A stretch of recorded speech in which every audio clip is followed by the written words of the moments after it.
Degree in opera, so I'm pretty good at projecting my voice. But I'm gonna try to stick to a script so I don't babble up here. So yes, my name is Emily. I am 40 years old. I was 37 when I was diagnosed with stage 4 metastatic melanoma. Sorry.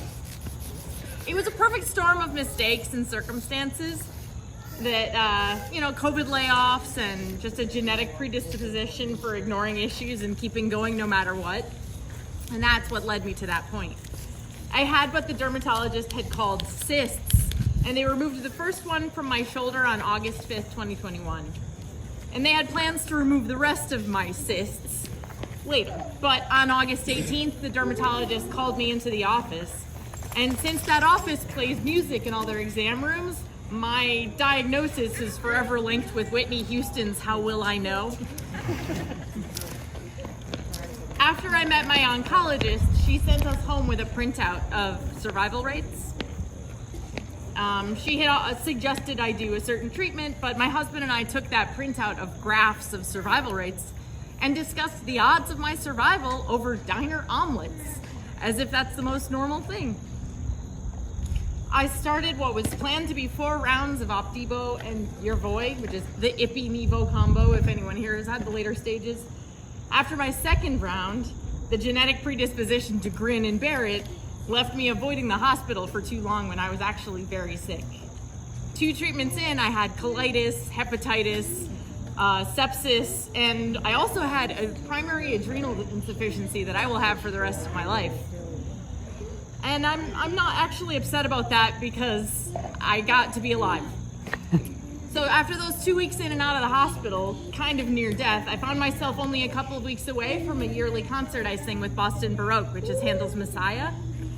Through, again, some sheer force of will and the power of music and also singing a lot, I was able to perform in that concert despite being so sick and very puffy-faced from a lot of steroids. So that was kind of another minor miracle for me.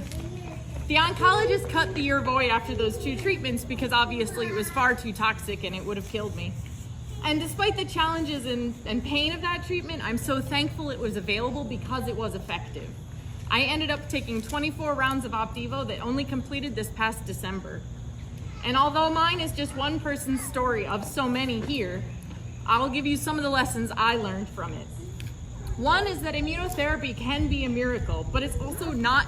It's important not to just grin and bear things, and it's important to ask for help because sometimes things are too hard to bear alone. I also learned that there's no amount of sickness that will keep me from singing.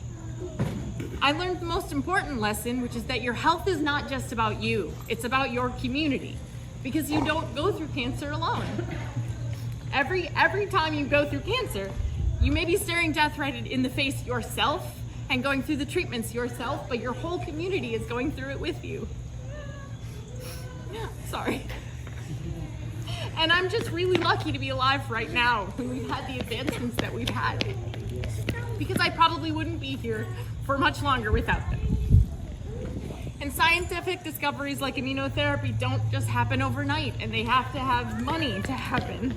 So although immunotherapy was a miracle for me, it still doesn't do the same for everyone. And that's why it's so important to be here and to fund research that gives us things like immunotherapy that give you stories like mine.